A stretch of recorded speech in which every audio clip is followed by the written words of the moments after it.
বিসমিল্লাহির রহমানির রহিম। 2020-21 শিক্ষাবর্ষে একাদশ বিজ্ঞান বিভাগে ভর্তিকৃত ছাত্রছাত্রী বৃন্দ জয়পুরহাটের সর্বশ্রেষ্ঠ শিক্ষা প্রতিষ্ঠান জয়পুরহাট সরকারি কলেজে বিজ্ঞান বিভাগে ভর্তি হওয়ার জন্য আমি তোমাদের অভিনন্দন জানাচ্ছি। আমি Kazi Nurul Kayes, assistant professor, 24th BCS, department of chemistry, Joypurhat government college, Joypurhat. তোমরা জেনে খুশি হবে যে আমিও তোমাদের মতো এই কলেজ থেকেই এইচএসসি পাস করেছি এবং রাজশাহী ইউনিভার্সিটি থেকে applied chemistry and chemical engineering বিষয়ে মাস্টার্স সম্পন্ন করে 24তম বিসিএস পরীক্ষার মাধ্যমে বিসিএস শিক্ষা ক্যাডারে যোগদান করি।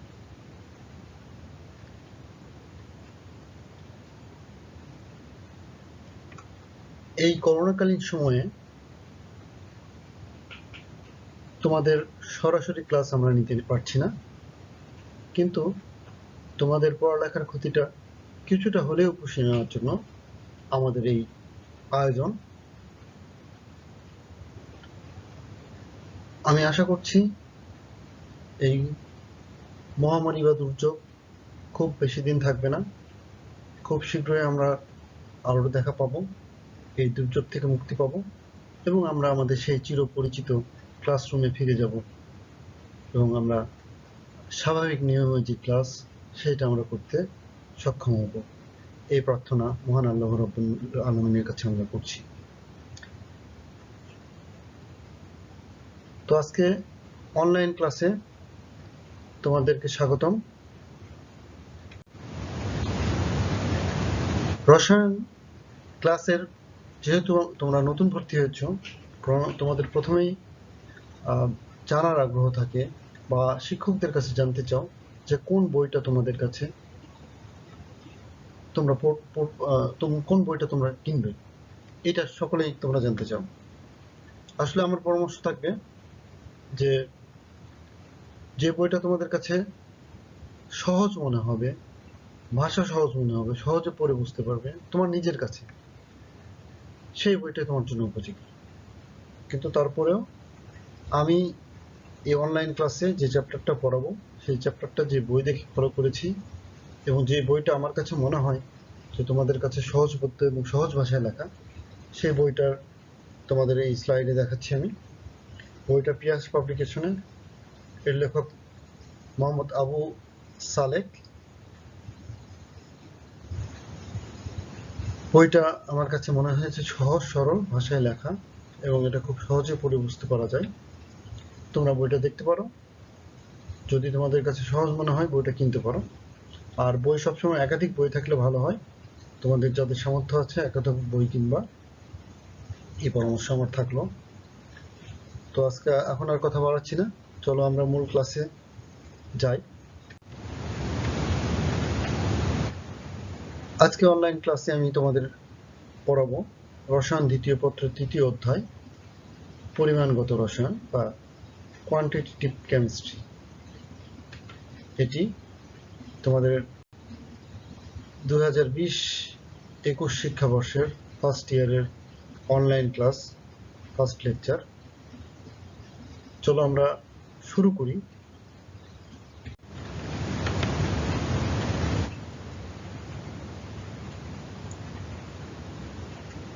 কোনো রাসায়নিক বিক্রিয়ায় বিক্রিয়ক ও উৎপাদের মধ্যে পরিমাণগত সম্পর্ক নির্ণয় করা সম্ভব। এটা খুবই সম্ভব, কারণ তোমরা জানো যে বিক্রিয়ক বিক্রিয়া করে উৎপাদ উৎপন্ন করে। তো কতগুলো বিক্রিয়ক বা কি পরিমাণ বিক্রিয়ক নিজেদের মধ্যে বিক্রিয়া করে বা পারস্পরিক বিক্রিয়া করে কি পরিমাণ উৎপাদ উৎপন্ন করে, এটা কিন্তু আমরা নির্ণয় করতে পারি, তাই না?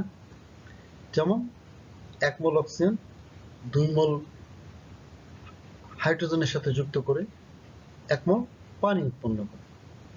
কাজেই এখানে কত গ্রাম অক্সিজেন কত গ্রাম হাইড্রোজেন মিলে কত গ্রাম পানি উৎপন্ন হয়, এটা কিন্তু আমরা বের করতে পারি, তাই না?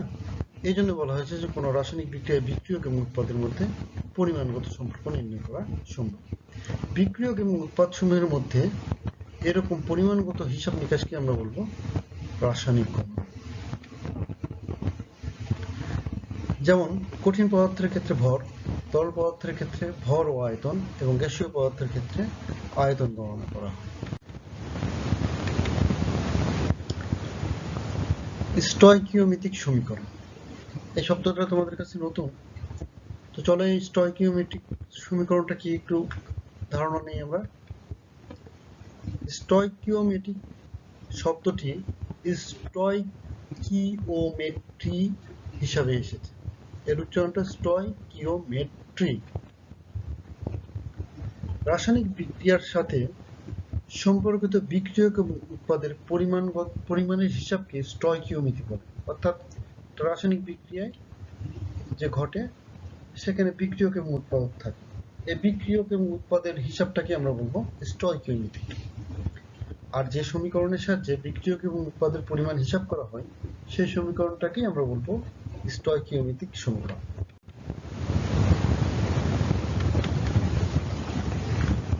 স্টয়কিওমেট্রিক সমীকরণ বিক্রিয়ক এবং উৎপাদের মোল সংখ্যা, অণু সংখ্যা, মোলার ভর ও মোলার আয়তনের সাথে সম্পর্কিত।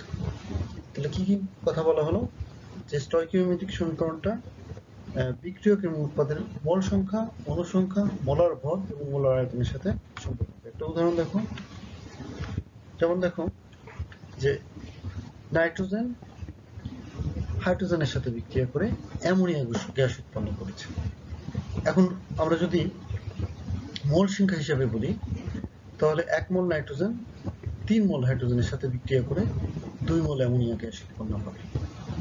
আবার অণু সংখ্যা হিসেবে যদি আমরা বলি, এখানে অণু সংখ্যা বলা হয়েছে, তাহলে এখানে 1 অণু নাইট্রোজেন 3 অণু হাইড্রোজেনের সাথে বিক্রিয়া করে 2 অণু অ্যামোনিয়া গ্যাস উৎপন্ন করে। আবার মোলার ভর হিসেবে যদি বলি তাহলে দেখো এখানে 1 মোল নাইট্রোজেনের ভর হচ্ছে 28 গ্রাম, 3 মোল হাইড্রোজেন গ্যাসের ভর হচ্ছে 3 × 6 গ্রাম এবং 2 মোল অ্যামোনিয়া গ্যাসের আণবিক ভর হচ্ছে 17 × 34 গ্রাম। অর্থাৎ 28 গ্রাম নাইট্রোজেন 6 গ্রাম হাইড্রোজেনের সাথে বিক্রিয়া করে 34 গ্রাম অ্যামোনিয়া গ্যাস উৎপন্ন করে। তাহলে এটা মোলার ভর হিসেবে বললাম। ও মোলার আয়তনের সাথে সম্পর্কিত।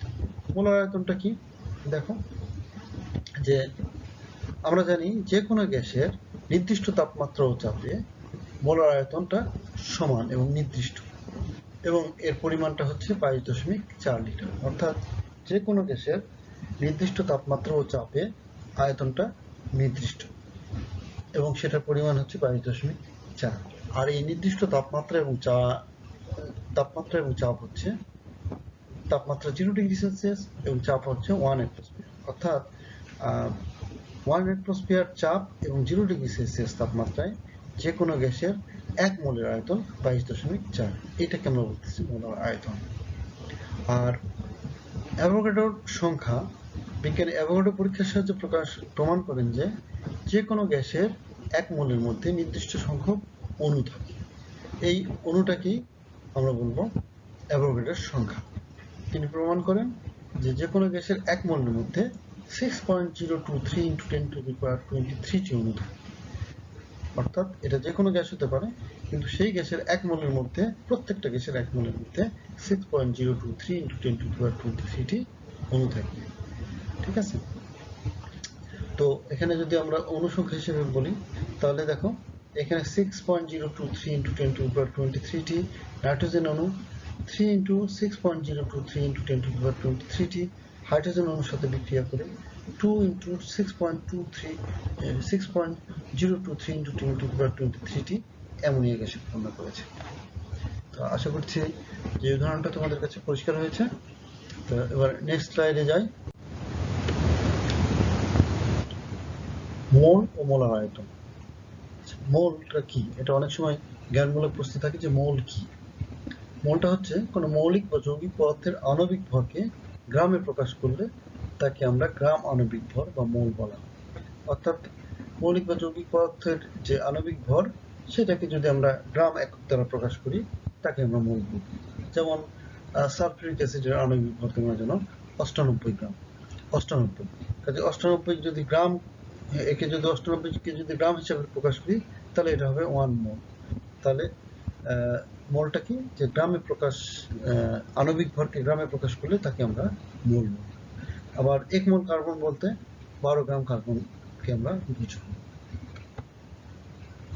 মোলার আয়তন, নির্দিষ্ট তাপমাত্রা ও চাপে 1 মোল পরিমাণ যে কোনো গ্যাসের আয়তনকে তার মোলার আয়তন বলে। একটু আগে আমরা আলোচনা করলাম, সেটা ডিটেল এখানে বলা হচ্ছে যে নির্দিষ্ট তাপমাত্রা ও চাপে 1 মোল পরিমাণ যে কোনো গ্যাসের আয়তনকে আমরা মোলার আয়তন বলি। এখানে নির্দিষ্ট তাপমাত্রা ও চাপে সকল গ্যাসের মোলার আয়তন সমান।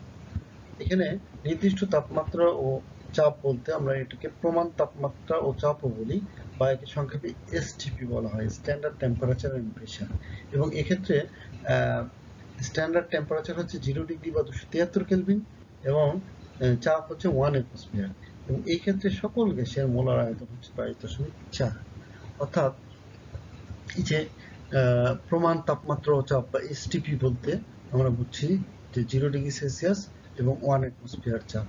এবং এই ক্ষেত্রে যে কোনো গ্যাসের 1 মোলের মধ্যে 1 মোলের আয়তন হবে 22.4। অর্থাৎ গ্যাস এখানে কি সেটা আমার কোনো বিবেচ্য বিষয় নয়, কিন্তু এখানে চাপ এবং আয়তন যদি ঠিক থাকে, অর্থাৎ চাপ 1 অ্যাটমসফিয়ার এবং তাপমাত্রা যদি 0 ডিগ্রি সেলসিয়াস থাকে, তাহলে সেটা সেই গ্যাসটা অক্সিজেন হোক, হাইড্রোজেন হোক, নাইট্রোজেন হোক, কার্বন ডাই অক্সাইড হোক, মিথেন হোক, যে গ্যাসই হোক, 1 মোলের আয়তনটা হবে নির্দিষ্ট, এবং সেই নির্দিষ্ট আয়তনের পরিমাণ হচ্ছে 22.4 লিটার। তো আশা করছি তোমরা এটা বুঝতে পেরেছো মোলার আয়তনটা কি।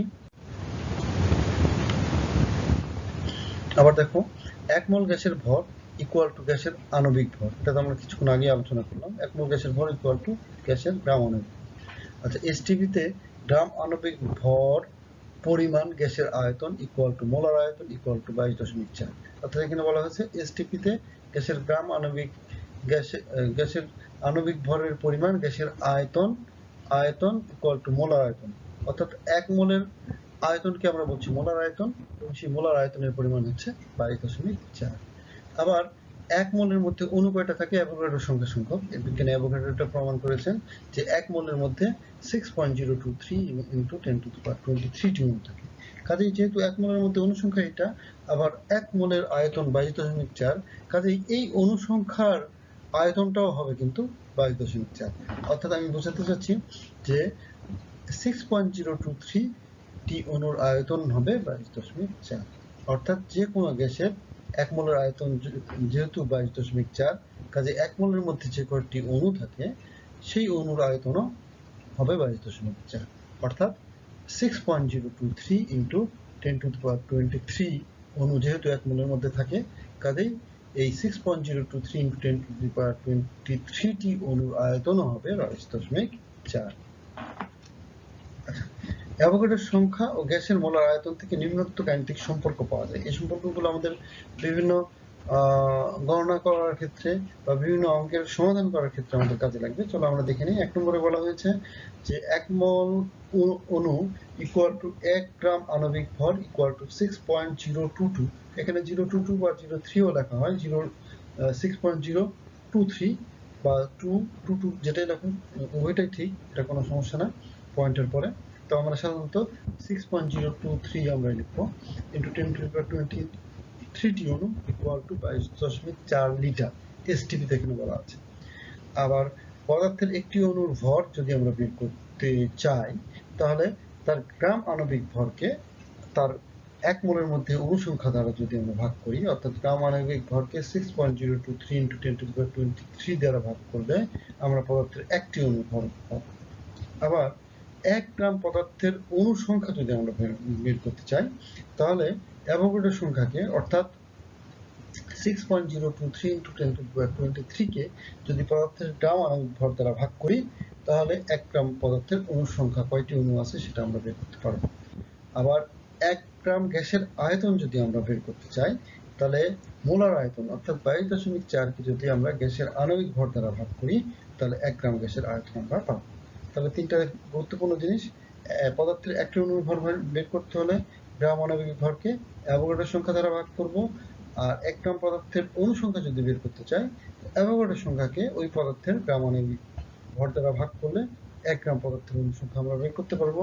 আবার 1 গ্রাম গ্যাসের আয়তন যদি আমরা বের করতে চাই, তাহলে গ্যাসের মোলার আয়তন অর্থাৎ 22.4 লিটারকে যদি আমরা গ্যাসের আণবিক ভর দ্বারা ভাগ করি, তাহলে 1 গ্রাম গ্যাসের আয়তন আমরা পেয়ে যাব। তো আশা করি তোমরা বুঝতে পেরেছো। এখন আসলে চাপ ও আয়তনের আমাদের বিভিন্ন অঙ্ক করতে গিয়ে বা গণনা করতে গিয়ে এই জিনিসটা আমাদের লাগবে। এই চাপ এবং আয়তনের এককগুলো এটা আমরা একটু শিখে নেই। চাপ, চাপের এসআই একক, এসআই বলতে ইন্টারন্যাশনাল সিস্টেম অফ একক হচ্ছে প্যাসকেল। আর প্যাসকেলটা কি? প্রতি বর্গ মিটারে 1 নিউটন বল প্রয়োগ করলে তাকে আমরা বলবো 1 প্যাসকেল। ঠিক আছে, প্রতি বর্গ মিটারে 1 নিউটন বল প্রয়োগ করলে তাকে আমরা বলবো 1 প্যাসকেল। আর এই রিলেশনটা দেখো, এই রিলেশনটা তোমরা সবসময় মনে রাখবা। এই রিলেশন দ্বারা আমাদের কনভার্সনের জন্য খুব জরুরি। অ্যাটমসফিয়ার থেকে কিলো প্যাসকেল বা নিউটন মিটার স্কয়ার বা প্যাসকেল বা সেন্টিমিটার অফ মার্কারি বা মিলিমিটার অফ মার্কারি, যেটা আমাদের দরকার হবে অঙ্কের প্রয়োজন অনুসারে, সেটা আমরা বসাতে পারবো। এই লাইনটা তোমরা মুখস্থ রাখবা। তো এটা কি বলা হয়েছে? 1 atmosphere equal to 76 centimetre of mercury equal to 760 millimetre of mercury equal to 101.325 kilo pascal equal to 101.325 into 10⁻³ pascal, অথবা এই প্যাসকেলের পরিবর্তে আমরা কি লিখতে পারি? Newton per metre square equal to 760 torr equal to 1 bar. আর এই টর্কটা নতুন এসেছে, টর্কটা কি দেখো, 1 millimetre of mercury equal to 1 torr. এই যে 1 millimetre of mercury equal to 1 torque. এবার আসো আয়তন। আয়তনের এসআই একক বা ইন্টারন্যাশনাল সিস্টেম অফ একক হলো ঘনমিটার বা মিটার কিউব। এই রিলেশনটা দেখো যে 1 ঘনমিটার ইকুয়াল টু 10⁻³ ডেসি ঘনমিটার ইকুয়াল টু 10⁻6 সেন্টি ঘনমিটার ইকুয়াল টু 10⁻³ লিটার, 10⁻³ লিটার। ঠিক আছে, এই রিলেশনটা মনে রাখবো। অথবা এটাকে যদি আমরা এই লিটারটাকে যদি আমরা একে নিয়ে আসতে চাই, তাহলে 10⁻³ দ্বারা পুরো সমীকরণটাকে যদি আমরা ভাগ করি, দেখো একে আমরা 10⁻³ ভাগ করলে 1 লিটার ইকুয়াল টু, এখানে 10⁻³ ভাগ করলে 1 ডেসি ঘনমিটার ইকুয়াল টু, একে 10⁻³ দ্বারা ভাগ করলে 10⁻³ সেন্টি ঘনমিটার। আর একে যদি আমরা 10⁻³ দ্বারা ভাগ করি, তাহলে 10⁻³ ঘনমিটার। অর্থাৎ লিটার থেকে যদি আমরা ঘনমিটারে কনভার্ট করতে চাই, তাহলে তাকে আমাদের 10⁻³ দ্বারা গুণ করতে হবে। আশা করি এই কনভার্সনগুলো এবং এই রিলেশনগুলো আমরা মনে রাখবো। এটা ভালো করে দেখবা। তোমাদের যদি মনে না থাকে, এই ভিডিওটা বারবার দেখলে আশা করি তোমাদের এটা আয়ত্তে চলে আসবে। তবে এই চাপ এবং আয়তনের এককগুলো এবং কনভার্সনগুলো আমরা মনে রাখবো। এটা আমাদের পরবর্তীতে অঙ্ক করা এবং বিভিন্ন গণনার ক্ষেত্রে অত্যন্ত কাজে আসবে। তারপর স্লাইডে যাই, চলো। এসটিপি ও এসএটিপিটা কি? এটা খুব একটা ইম্পর্টেন্ট প্রশ্ন। এটা অসংখ্যবার পরীক্ষায় এসেছে অনুধাবনমূলক প্রশ্ন হিসেবে। এসটিপি এবং এসএটিপি। তো এসটিপির প্রথমেই আমাদের লিখতে হবে, ইলাবোরেশনটাকে লিখতে হবে। এসটিপির ইলাবোরেশন হচ্ছে স্ট্যান্ডার্ড টেম্পারেচার এন্ড প্রেসার। এখানে স্ট্যান্ডার্ড টেম্পারেচারটা কত? এই পদ্ধতিতে স্ট্যান্ডার্ড টেম্পারেচার হচ্ছে 0 ডিগ্রি, বা এই 0 ডিগ্রিকে যদি আমরা কেলভিনে কনভার্ট করি, তাহলে তার সঙ্গে 273 যোগ করতে হয়। 0 সঙ্গে 273 যোগ করলে 273 কেলভিন, এবং চাপ হলো 1 অ্যাটমসফিয়ার ধরা হয়। অর্থাৎ এসটিপিতে তাপমাত্রা 0 ডিগ্রি সেলসিয়াস বা 273 কেলভিন এবং চাপ 1 অ্যাটমসফিয়ার। এবং এই ক্ষেত্রে গ্যাসের মোলার আয়তন, অর্থাৎ যে কোনো গ্যাসের 1 মোলের আয়তন হয় 22.4। এখানে একটা জিনিস মনে রাখতে হবে তোমাদের, এই যে 22.4 এইটার যে আয়তন, গ্যাসের মোলার আয়তন, অর্থাৎ যে কোনো গ্যাসের 1 মোলের আয়তন, এটা কিন্তু একমাত্র তখনই সম্ভব যখন তাপমাত্রা 0 ডিগ্রি সেলসিয়াস এবং চাপ 1 অ্যাটমসফিয়ার থাকবে। ঠিক আছে, এখন তাপমাত্রা এবং চাপ যদি পরিবর্তিত হয়ে যায়, তাহলে 1 মোল গ্যাসের আয়তন কিন্তু পরিবর্তন, অর্থাৎ গ্যাসের মোলার আয়তনও কিন্তু পরিবর্তন হয়ে যাবে। কাজেই 22.4 তখনই হবে যখন এটা এসটিপিতে থাকবে, অর্থাৎ স্ট্যান্ডার্ড টেম্পারেচার এবং প্রেসারে থাকবে। সেই ক্ষেত্রে যে কোনো গ্যাসের মোলার আয়তন 22.4 হবে। আচ্ছা, এসটিপি কে কিন্তু আমরা এনটিপিও বলি। এখন যদি তোমাদের থাকে, এটা দেখে মনে করো না যেটা আমরা পড়ি নাই, এটা তোমরা শিখে নাও যে এসটিপিটাই হচ্ছে এনটিপি। শুধু ইলাবোরেশনের ক্ষেত্রে পার্থক্য, এসটিপির ক্ষেত্রে আমরা স্ট্যান্ডার্ড টেম্পারেচার এন্ড প্রেসার বলি, আর এনটিপির ক্ষেত্রে আমরা বলবো নর্মাল টেম্পারেচার এন্ড প্রেসার। এবং এই এনটিপির ক্ষেত্রে তাপমাত্রা কি, নর্মাল টেম্পারেচার হচ্ছে 0°C বা 273 কেলভিন, এবং ওই চাপ হচ্ছে 1 অ্যাটমসফিয়ার। এবং এক্ষেত্রে এই গ্যাসের মোলার আয়তনও কিন্তু 22.4। এবার আসো এসএটিপি। এসএটিপির এলাবোরেশন হচ্ছে standard ambient temperature and pressure. Ambient কথাটা হয়তো তোমাদের কাছে নতুন। অ্যাম্বিয়েন্ট কথাটির অভিধানিক অর্থ হচ্ছে আবদ্ধ। আবদ্ধ আমরা মূলত এখানে বুঝবো কক্ষ তাপমাত্রা। কক্ষ তাপমাত্রা অর্থাৎ শীতপ্রধান দেশে তোমরা জানো যে শীতপ্রধান দেশে হিমাঙ্কের নিচে তাপমাত্রা নেমে যায় সেই সমস্ত দেশে। কাজে সেই সমস্ত দেশে হিমাঙ্কের নিচে তাপমাত্রা চলে গেলে কিন্তু পানি বরফে পরিণত হয়ে যায়। কাজে ল্যাবরেটরিতে কাজ করা অসুবিধা হয়, বিভিন্ন রিয়াজেন্ট জমে যায়। তো সেই জন্য এখানে একটা সার্টেন টেম্পারেচার মেনটেন করা হয়, যে টেম্পারেচারটা মানুষের জন্য সুসহনীয় এবং আদর্শ।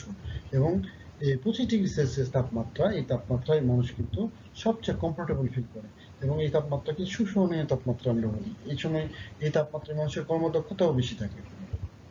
তো এই তাপমাত্রাটাকেই আমরা কক্ষ তাপমাত্রা হিসাবে বিবেচনা করব। এখানে অ্যাম্বিয়েন্ট ভাষার আবেদনিক অর্থ আবদ্ধ হলেও এটা মূলত কক্ষ তাপমাত্রা হিসাবে এখানে বিবেচনা করব আমরা। এবং এই কক্ষ তাপমাত্রা কত ডিগ্রি আমি তোমাদেরকে একটু হিস্ট্রি বললাম, যে যেহেতু 25°C তাপমাত্রাকে আমরা আদর্শ হিসেবে ধরি, কাজে এসএটিপিতে অ্যাম্বিয়েন্ট বা আবদ্ধ বা কক্ষ তাপমাত্রা আমরা ধরবো 25°C তাপমাত্রা। ঠিক আছে। আর এটাকে যদি আমরা কেলভিনে কনভার্ট করি তাহলে এর সঙ্গে আমাদের 273 যোগ করতে হবে। তো দেখো যে এই পদ্ধতিতে তাপমাত্রা 25°C বা এর সঙ্গে 273 যোগ করলে 298 কেলভিন, এবং এই ক্ষেত্রে চাপ ধরা হয় 100 কিলো প্যাসকেল। ঠিক আছে। তাহলে এখানে একটা আমাকে বলো দেখি তোমরা, যে এই ক্ষেত্রে এসটিপির ক্ষেত্রে আয়তন, গ্যাসের মোলার আয়তন 22.4, এসটিপির ক্ষেত্রে আয়তনটা বাড়বে না কমবে? হ্যাঁ, ঠিকই ধরেছ তোমরা। আয়তন যেহেতু তাপমাত্রা এবং চাপ উভয়ই বেশি, এখানে ছিল 22.4, আর তাপমাত্রা যদি আমরা বাড়িয়ে দিই, তোমরা জানো যে গ্যাসের একটা ধর্ম হচ্ছে গ্যাসে কিন্তু আয়তনে তাপ দিলে আয়তনে সম্প্রসারিত হয়। তো এখানে যেহেতু তাপমাত্রাটা বেশি, কাজেই এই গ্যাসটা কিন্তু এই তাপমাত্রায় কিন্তু 0°C হচ্ছে, কিন্তু এই তাপমাত্রা 25°C তাপমাত্রা কিন্তু আয়তনে সম্প্রসারিত হবে। কাজে এই ক্ষেত্রে কিন্তু 22-এর চেয়ে আয়তনটা বেশি হবে। এই ক্ষেত্রে আয়তন হয় গ্যাসের 24.789। অর্থাৎ তাপমাত্রা দেখো, এখানে তাপমাত্রা কিন্তু 25° হওয়ার সঙ্গে সঙ্গে কিন্তু 1 মোল গ্যাসের আয়তন কিন্তু বেড়ে গেছে, অর্থাৎ 24.789 হয়েছে। কাজেই এই কয়েকটা তথ্যই আমাদের দিতে হবে। এসটিপি এবং এসএটিপিটা কি? এসটিপি আমরা লিখবো স্ট্যান্ডার্ড টেম্পারেচার এন্ড প্রেসার।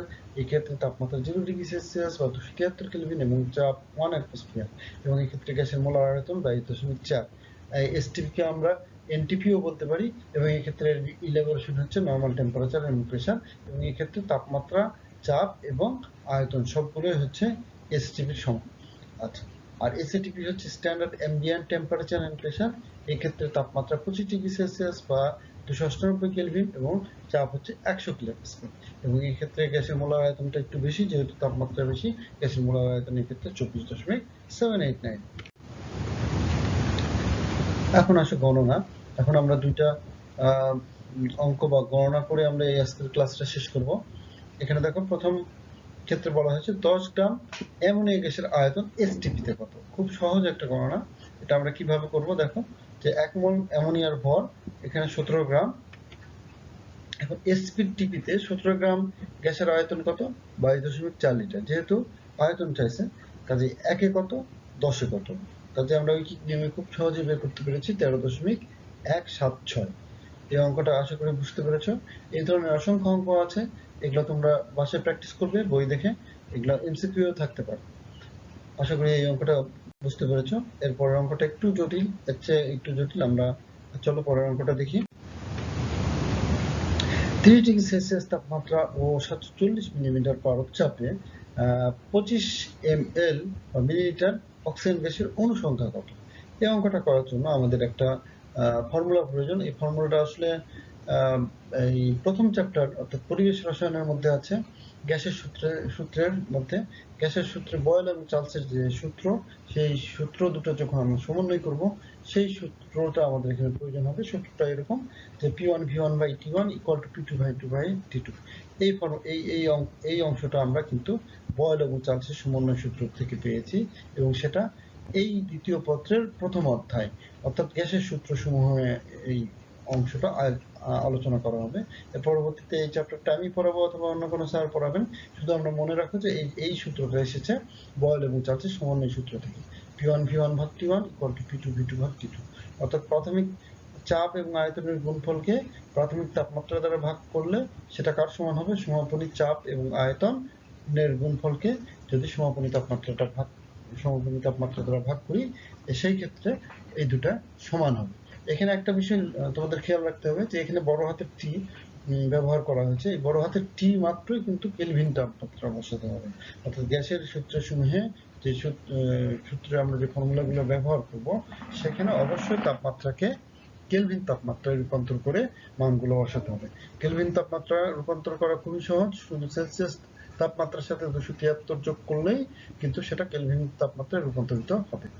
এখন দেখো, এখানে আমরা জানি P1 V1 ভাগ T1 equal to P2 V2 ভাগ T2। এখানে P1 টা কত? প্রাথমিক চাপ ছিল 740 মিলিমিটার অফ মার্কারি। আচ্ছা, V1 কত ছিল?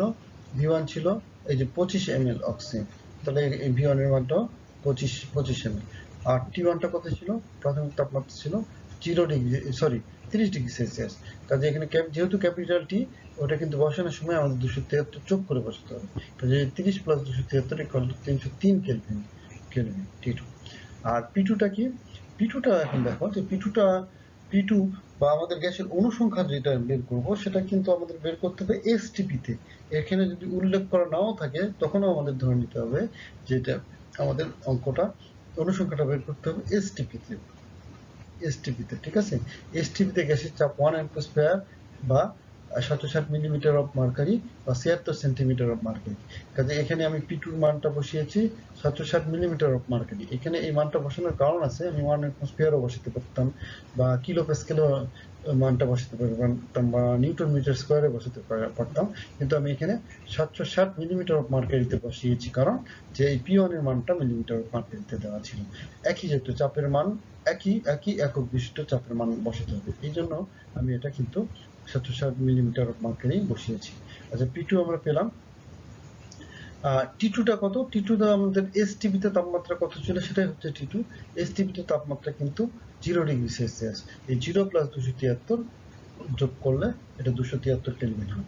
আর V2 টা আমাদের এখানে বের করতে হবে। তাহলে দেখো, এখান থেকে V2 এর মানটা এই সমীকরণটা বসাই দিয়ে এই মানগুলো আমরা এখানে বসাই দিব। বসাই দিলে কি হয় দেখো, আমরা মানটা পাই 21.93 মিলিলিটার। এটা কি পেলাম আমরা? V2 এর মান, V2 অর্থাৎ সমাপনী অবস্থায়, অর্থাৎ এসটিপি তে গ্যাসের আয়তনটা আমরা পেলাম। ঠিক আছে? এখন তাহলে আমরা ঐকিক নিয়ম অঙ্কটা সহজেই করতে পারবো। যে এসটিপি তে দেখো, এসটিপি তে 22.4 ইন্টু 10⁻³ এটা কেন? এটা এই কারণে যে এখানে কিন্তু মিলিলিটার, এখানে আয়তন কিন্তু মিলিলিটার আছে। কাজে 22.4 লিটারকে আমরা মিলিলিটারে কনভার্ট করার জন্য কিন্তু এটা 10⁻³ দ্বারা গুণ করেছি। ঠিক আছে? এখন 22.4 ইন্টু 10⁻³ মিলিলিটার গ্যাসে অনুসংখ্যা কত আছে, অনুসংখ্যা কত থাকে সেটা আমরা জানি যে অ্যাভোগাড্রো সংখ্যা, অর্থাৎ 6.023 ইন্টু 10⁻23t। কারণ হচ্ছে 1 মোলের আয়তন 22.4, সেটাকে আমরা মিলিলিটারে কনভার্ট করেছি। আবার 1 মোলের মধ্যে অনুসংখ্যা কয়টা থাকে? এইটা থাকে। কাজে আমরা লিখতে পারি 22.4 ইন্টু 10⁻³ মিলিলিটার গ্যাসে অনুসংখ্যা থাকে এই অ্যাভোগাড্রো সংখ্যক, বা 6.023 ইন্টু 10⁻23। একে কত? আর আমাদের এই যে V2 যে মান 21.93, এটা থেকে সে অনুসংখ্যা কত। তাহলে আমরা পেয়ে গেলাম, এখানে ক্যালকুলেশন করে আমরা মানটা পেলাম 5.89, বা 5. এখানে 9ও আমরা লিখতে পারি, ইন্টু 10⁻23t। ঠিক আছে? তাহলে আমরা বলতে পারি যে 30 ডিগ্রি সেলসিয়াস তাপমাত্রা ও 740 মিলিমিটার পারদ চাপে 25 মিলিলিটার অক্সিজেন গ্যাসের অনুসংখ্যা হচ্ছে 5.896 ইন্টু 10⁻20। তো আশা করি এই অঙ্কটা বুঝতে পেরেছো। তোমরা বাসায় প্র্যাকটিস করবে এই জাতীয় অঙ্ক। আর এর পরবর্তীতে আমরা আরো যখন করব, তখন তোমরা আরো বিস্তারিত বুঝতে পারবে। তো আজকে ক্লাসটা এখানে শেষ করছি। আশা করি ক্লাসটা তোমাদের ভালো লেগেছে এবং ক্লাসটা ভালোভাবে বুঝতে পেরেছো। তো ধন্যবাদ সকলকে। Thank you all. Stay home and stay safe.